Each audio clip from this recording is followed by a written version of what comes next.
teman-teman, kenalin aku Irfan Timothy Zenrate. Di sini aku punya tugas nih, yaitu bertanya mengenai pergaulan anak-anak Kristen di lingkungan universitas ini. Penasaran kan gimana kelanjutannya? Untuk itu, terus ikuti aku ya. Sini. Menurut kakak, apa sih arti pergaulan dalam pandangan orang Kristen itu yang sehat atau bagaimana gitu? Kalau menurut saya pribadi, pandangan orang Kristen itu kita berteman dengan sesama kita tanpa menjauhkan diri kita dari Tuhan. Oh, intinya dari opini kakak itu bisa aja berteman ke semua orang tanpa menjauhkan diri kita kepada Tuhan ya kak? Benar kan kak? Iya, benar. Oke kak. Menurut kakak, apa saja contoh pergaulan yang bisa membawa pengaruh yang baik dan yang buruk bagi mahasiswa Kristen? Bagi saya kak, yang membawa pengaruh baik di lingkungan Kristen itu dimulai dari diri kita sendiri dulu kak. Jadi kita itu nggak boleh menunggu orang lain untuk membawa dampak baik ke lingkungan atau pergaulan Kristen. Tetapi kita harus mulai dari diri kita sendiri. Bagaimana pergaulan kita dengan orang yang di sekitar kita gitu kak. Jadi dimulai dari diri kita sendiri dulu ya kak? Oke, terus kalau misalnya dampak buruk itu juga bisa kembali lagi pada diri kita sendiri dan orang lain yang berada di sekitar kita. Tetapi oleh sebab itu kita itu nggak boleh menjadi dampak buruk bagi sesama atau pergaulan kita.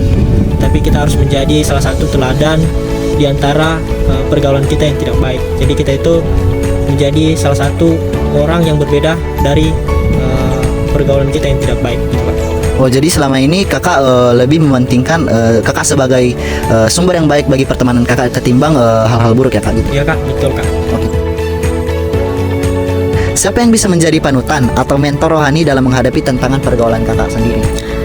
Bagi pribadi saya ya, yang menjadi mentor rohani dan panutan saya itu Tuhan Yesus sendiri.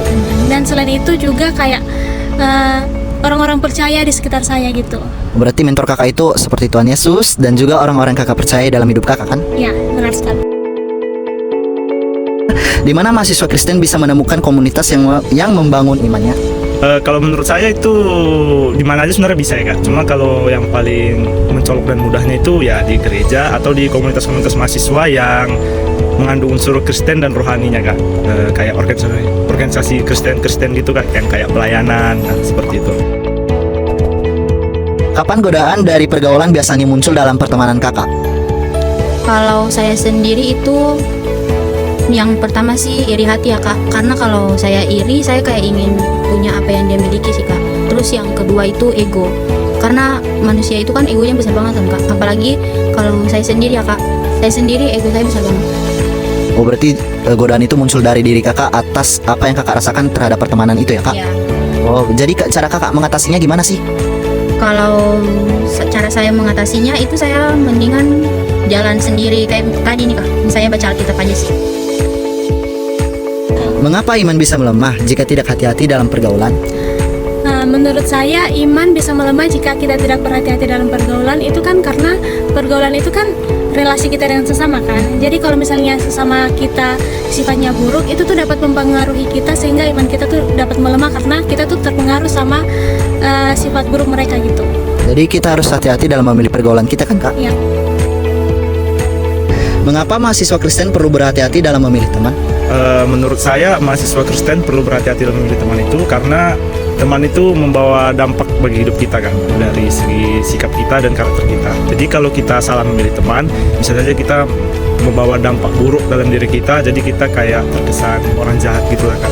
Jadi kita harus memilih teman yang baik, yang takut akan Tuhan, supaya kita juga bakalan takut akan Tuhan dan kita bakalan lebih damai. Jadi dari kesimpulan yang kakak berikan, kita harus pandai-pandai memilih teman ya kak? Iya kan? Oke. Bagaimana cara menghadapi tekanan teman sebaya yang mengajak melakukan hal yang bertentangan dengan iman kakak? Oke, kalau misalnya ada teman sebaya yang mengajak saya untuk melakukan hal yang buruk, ya kalau saya pribadi kak, saya menolak dan lebih ke arah menegur orang yang mengajak saya tersebut karena saya tahu bahwa dalam pribadi saya terlebih dahulu kak, saya berpedoman pada Alkitab, nilai-nilai Kristiani. Jadi jika itu bertentangan dengan apa yang telah diajarkan di Alkitab maupun komunitas rohani yang saya ikuti, saya akan menolak, menghindari dan justru saya sebaliknya mengajak dia untuk tidak berbuat hal buruk. Oh, mantap banget nih kak, sebagai pengaruh yang baik di lingkungan pertemanan.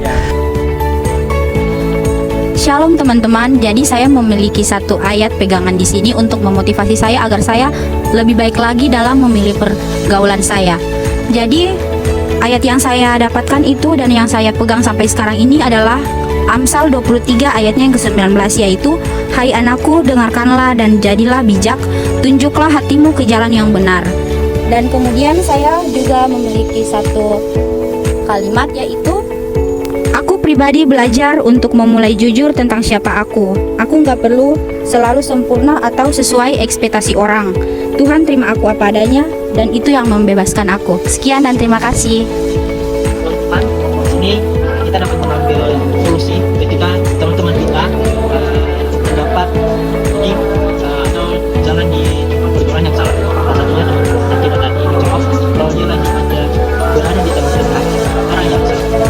Dia tidak melainkan dia menjadi salah satu contoh di pergaulan tersebut, sehingga dia menjadi dampak baik di komunitas tersebut. Dan juga ada solusi terbaik, yaitu kita mungkin bisa jadi seseorang yang ikut komunitas Anies. Kenapa?